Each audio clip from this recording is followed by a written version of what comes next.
রাধে বৈষ্ণবের শ্রীচরণ প্রণাম, গুরুদেবের শ্রীচরণ প্রণাম, আপনাদের পাদপদ্ম আমার করে প্রণাম। আজকে আবার একটু চলে আসলাম একটু জ্ঞান দিতে আপনাদের। আজকে আমি চৈতন্যদেবের কাছে ছোট্ট একটা কথা বলবো, কিন্তু কথাটা বিবেক বিবেচনা দিয়ে ভাবলে প্রচুর বড় হয়ে যাবে।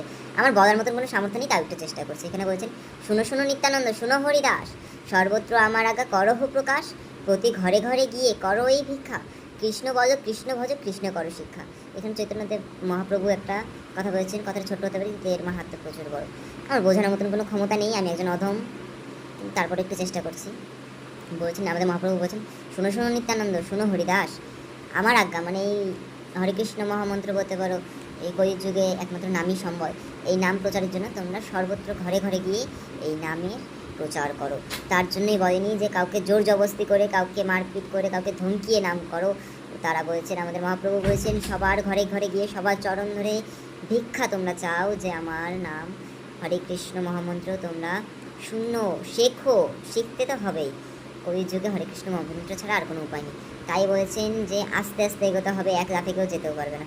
বলছেন আগে বলা শেখো, বলতে শেখো হরে কৃষ্ণ কৃষ্ণ কৃষ্ণ হরে হরে, হরে রাম রাম রাম হরে হরে। তারপর আস্তে আস্তে আস্তে আস্তে এরকম নাম জপ করতে করতে করতে তারপর ভজন সাধন যখন যার পথে এসে, ভজন সাধনের পথে আসা প্রচুর কঠিন, প্রচুর, অতটাও সোজা না যতটা মানুষ ভেবে নেয়। কিন্তু আর চেষ্টা করলে সবাই, চেষ্টা করলে কি না হয়। আস্তে আস্তে আস্তে আস্তে প্রচুর মালা করতে হবে, ভগবানের প্রতি প্রেম আকুলতা প্রচুর বাড়িয়ে দিতে হবে।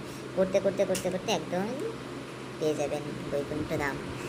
অনন্ত অনন্ত গুণ, অনন্ত, যেখানে যা শুরু যা শেষ, যার মধ্যেই সব রয়েছে, তাকেই বলা হয় অনন্ত। সেই আমাদের ভগবান শ্রীকৃষ্ণ, তার শিক্ষা আপনারা একদিন পেয়ে যাবেন। এর মধ্যে আপনাদের সবার থেকে সাহায্য করবে, সব থেকে বেশি সাহায্য করবে সদ্গুরুদেব। তাই আপনারা যতটা চেষ্টা করবেন সদ্গুরুদেবের আশ্রয় হওয়া এবং গুরুদেবের আজ্ঞা পালন করা। রাধে রাধে।